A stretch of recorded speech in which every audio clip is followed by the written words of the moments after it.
السلام علیکم. وعلیکم سلام. هغه زما برخه پیاله خو دې راوړه او دا خپه ولي ټیک ټاک بند شوی دی دا خبر نه ټیک ټاک بند شوی دی تاله دی ټیک ټاک سره وایي تاله څه وایي ته داسې سټار یې ټیک ټاک بند شوی دی او خپه یې زه هغه خلکو له خپه یم چې منډې تړلې دا چل دا هغه چل دی او ورکه ټکه او داسې وکړه او هغه شان وکړه هغې سره هم خپه یم ما ډوډۍ پرته ده او ته هسې ورته ګورې او خپه یې ټیک ټاک بند شوی دی نو چې ټیک ټاک بند شو دې سره څه چل شوی دی ولې خبر نه نه وړو نه خبرې هېڅ خبره چینو نه خبر شوې او غوړو نه نو دا ولې ټیک ټاک سره نو اوس دې خبر شو که نه چې دا خو دومره ګران شوي دي چې دا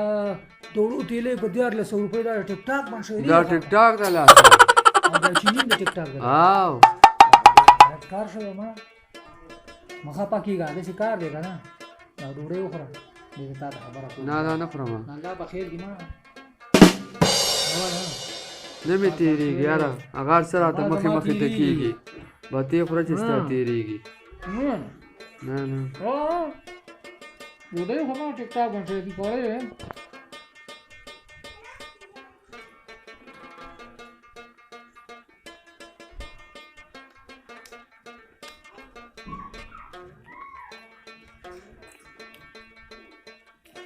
چای خو نه څښم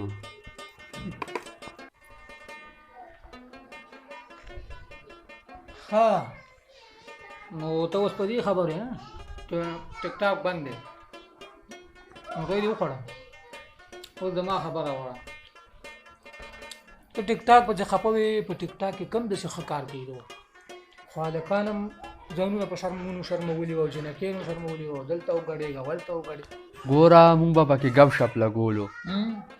دا ګډ وډ خلک چې دي دغه بند کوي که نه په مونږ باندې ټیک ټاک څله بندوئ او نو اوس په دې خبره خفه شي صحیح دی چې دا ستا خبره چې دا خلک چې ګډې وډې ویډیوګانې کوي مړه د کتلو نه یې مړه نو داسې ویډیوګانې دا خلک ونیسئ یا دا خلک پې ستا ګډ وډ دي لرې کوي پې بند دي کوي پې د دې په وجه باندې ټول خلک شرمېدلي ښه دا راته اوس ووایه چې دې خبرې کېږي به څه کېږي به دا دې خلکو به عیشي پکې دا کوله ما ته مخکې چې ګډ وډ هر څه سم ګپ شپ پکې لاو دا څه کې چې دلته بند شو زه غواړم اگر مې غواړي چې په افغانستان کې هم بند شي هلته هم دې بند شي او دلته دې بند شي نو صحیح کار به وشي نو بیا به خلک په خپله سم شي که بیا ټیک ټاک کې څه ویډیو ورکړې سمه ویډیو به ورکوي خلک بلکل دا خبره صحیح هسې لیوانې ای ته اوس خو به ډوډۍ خورې که نه بس اوس خو رانه پاتې شوه هسې مې ونه پاتې شوه ما خو خوړه داسې کار کوو زما لږ کار دی او ما ته رنګ هم راغلی تا وختي وکړه دا چې وڅښو او ته را سره دې صحیح ده که نه زه به لاړ شم بس ته به راخیاره لاړ شي او زه به رالوښي موښي کور ته یوسم صحیح ده او سړی دې راله ډېر ښه کو